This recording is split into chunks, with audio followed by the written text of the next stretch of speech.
My name is Nancy, and there's a world out there, unknown to me until childhood, when I first glimpsed it on TV. Wild animals roamed landscapes I'd never seen, and people spoke languages foreign to mine. The desire to explore this unknown world up close ignited within me, so boldly. I pursued studies abroad during college. My destination, the very unknown world I yearned to discover.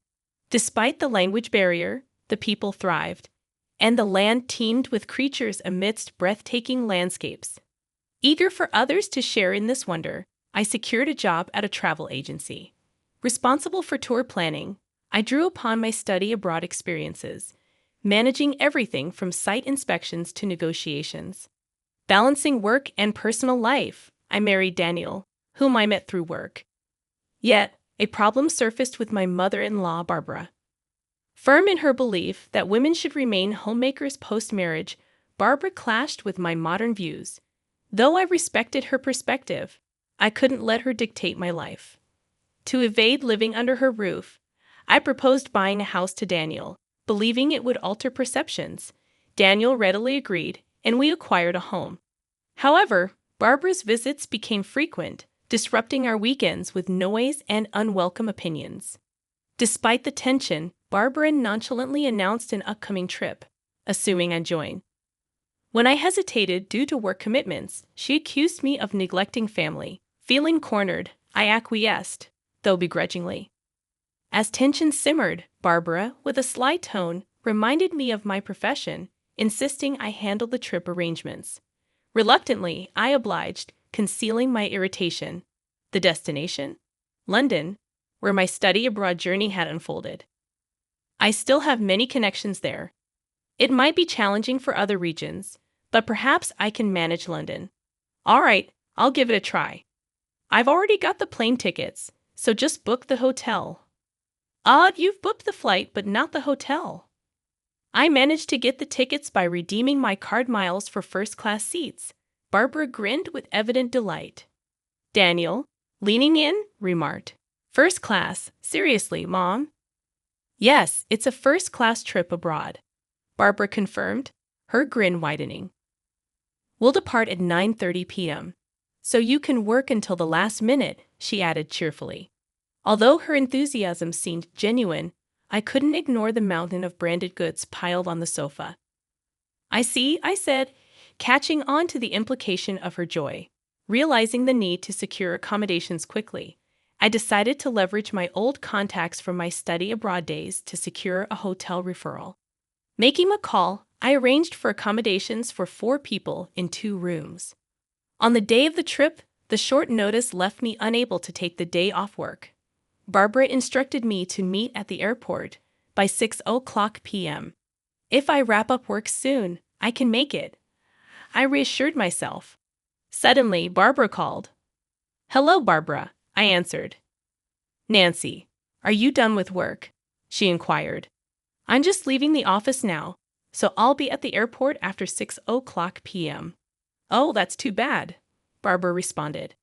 "Well, we're actually leaving at 6:00 p.m.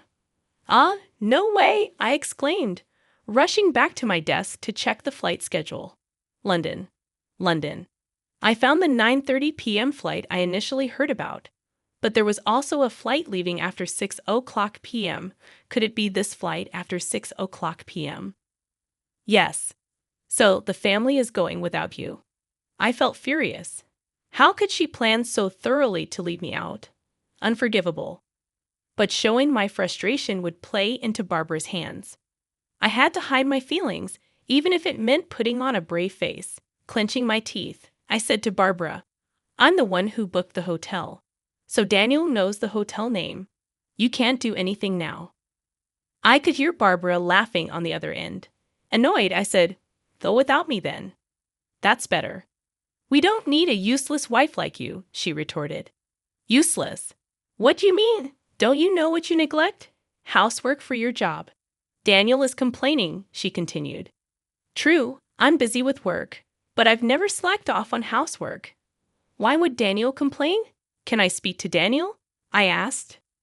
Barbara's mocking voice was followed by Daniel's greeting. "Hello, what's up, Nancy?"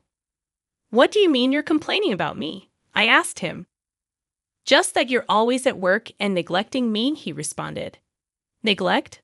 I prepare meals, clean, and do laundry. But you think you're doing it all yourself, right? That's not true, I retorted. Shouldn't you respect me more? Listen to me? Do things for me, I questioned. I know a wife who supports her husband is valued. It's convenient for the husband, but that's not all there is to a marriage, I continued.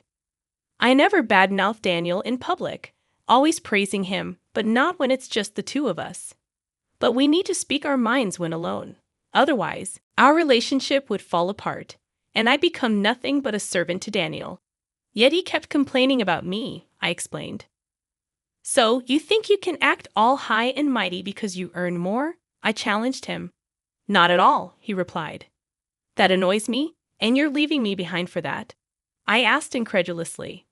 Yeah, consider it stress relief. I'll bring you a souvenir, so don't worry, he assured me. That's not the point, I insisted. Clearly, Daniel was taking me for granted. If that's how it is, I have my own plans. Fine, enjoy the trip. Will do. Bye, I concluded, hanging up. Daniel sounded happy as he hung up. I was livid. I couldn't stand the self-centered Daniel and Barbara. Enjoy your trip without me, but be prepared. Even if you come back crying and apologizing, I won't forgive you. I rushed out of the office with my mobile phone, calling someone. Hey. Hello, it's Nancy. Are you free? I need to talk about that hotel booking. With the trip canceled, I have plenty of time. I'll settle everything now. I ran around with that determination. Then, the next evening, exhausted. I got home, and right then, the phone rang. Hello, Nancy, said Barbara, sounding quite angry. I knew the reason, but pretended not to. Barbara, are you enjoying the trip? I asked. This is no time for that. We can't check into the hotel. Did you have a reservation? You made the reservation, didn't you? Barbara's tone grew more agitated. I canceled it because I wasn't going, I replied. Huh. What then? Where are we supposed to stay tonight? Barbara's frustration was palpable. I don't know, I admitted. Barbara's angry voice came through. But she's in London. Her anger over the phone isn't scary at all. That's tough, being abroad without a hotel. You never know what might happen, I remarked. Wait, help me? Barbara sounded panicked. Then, a faint voice in the background. There's a canceled room. Anthony's negotiating for us to stay there, Daniel's voice reassured. Is that true, Daniel? Barbara demanded. Looks like it'll be fine. You see, Nancy, the room was available because I canceled it, Daniel explained. But this was all part of my plan. My real aim was something else. Glad there was a vacancy. Thought you'd be smug about canceling our hotel, didn't you? I retorted. No, not really, Barbara laughed loudly. Frustrated, aren't you? You can admit it if you're upset. I just canceled it because I wasn't going. Putting on a brave face. How pathetic. Typical of Daniel's useless wife, Barbara continued. Tired of listening to her bragging, I quietly hung up the phone. She probably didn't even notice. I smiled a little at that thought. Anyway, just a few more days to endure. I braced myself and had dinner. A few days later, on my way back from a certain place, Barbara called again. Hello, what's up, Nancy? What's going on again? She asked. Not again. What's wrong with this hotel? I inquired. In short, they stayed in the room I canceled, thanks to Anthony's negotiation. They were supposed to stay for 4 days and check out today, but there was a problem. They were billed £8,000 by the hotel. What's the issue? I asked. It's £2,000 per night, right?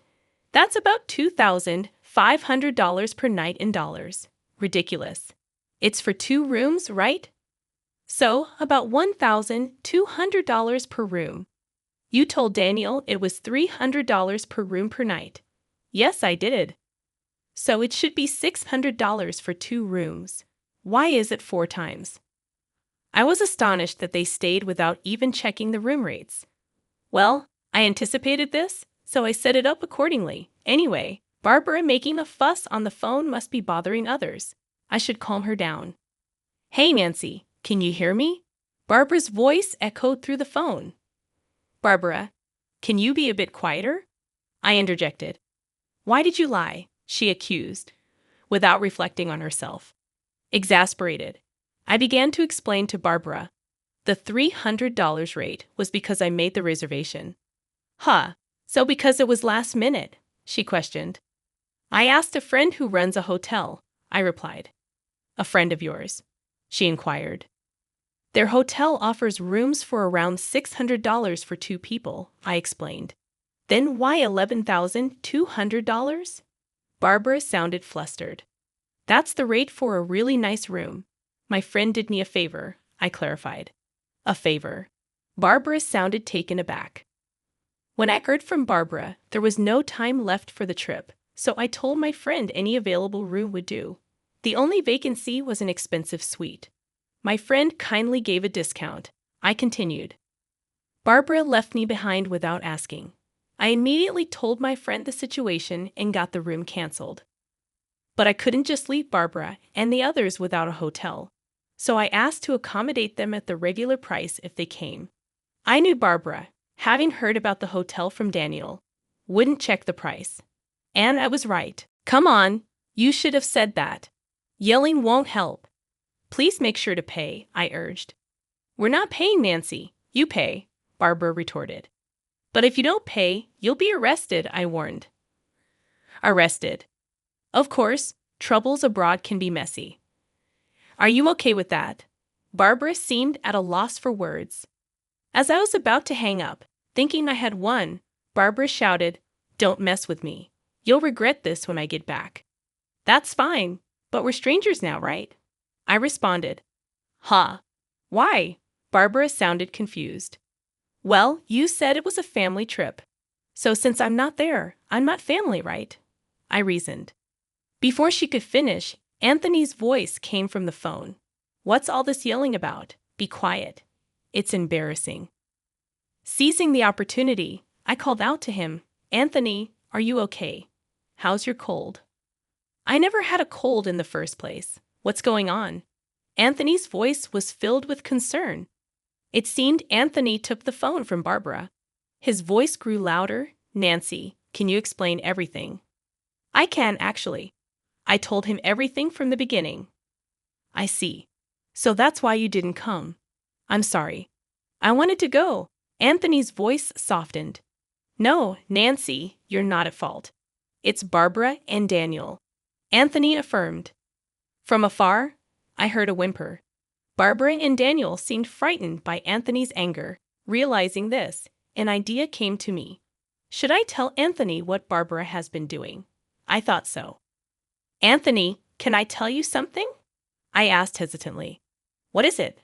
Anthony replied. Barbara comes to our house almost every weekend, and when she throws away receipts at our place, there are piles of them, I explained. What receipts? For branded goods? Anthony sounded surprised. It's fine to buy a lot, but please dispose of the receipts at your place. Barbara wasn't just being noisy at our house.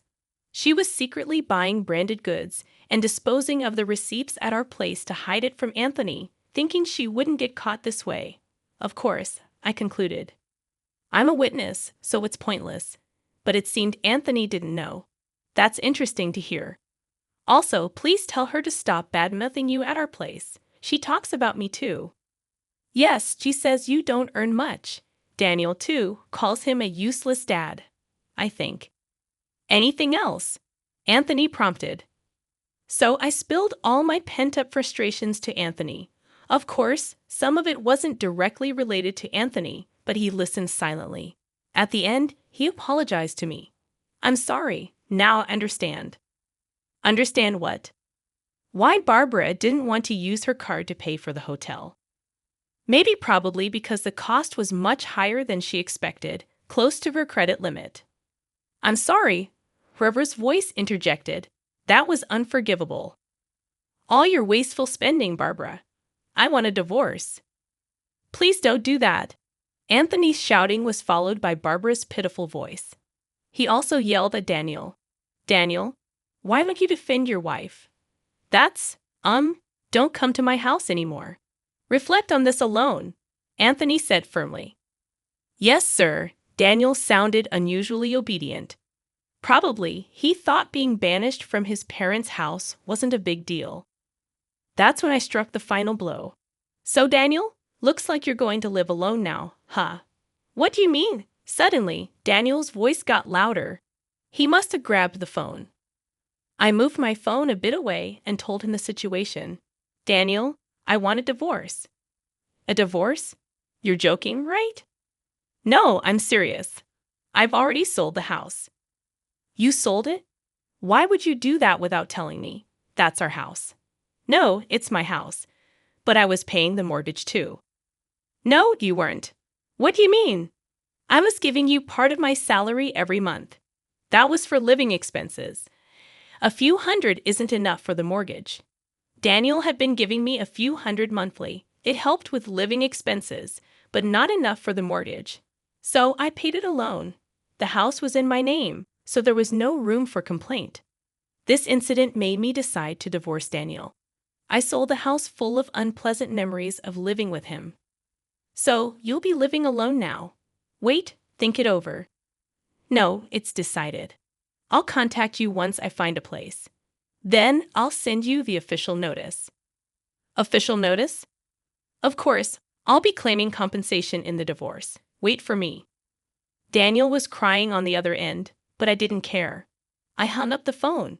After that, Daniel and I divorced following discussions. Anthony actually divorced Barbara too. Barbara, due to her wasteful spending, didn't get any compensation in the divorce and was left on her own. I was just thrown out of the room. Daniel was nearly broke, apparently having spent everything except the few hundred he gave me each month on frivolous things. Now he's living in a rundown apartment and commuting to work. But things might be better for Daniel than Barbara. With no house or money and Daniel's place too small, Barbara had to take a live-in job. She's working hard from morning till night now. As for me, I'm doing great being single. I have more free time and can handle overseas negotiations. I've become a relied-upon figure at work, even hearing talks of a promotion to department head today. I'm busy flying around the world, planning new tour packages.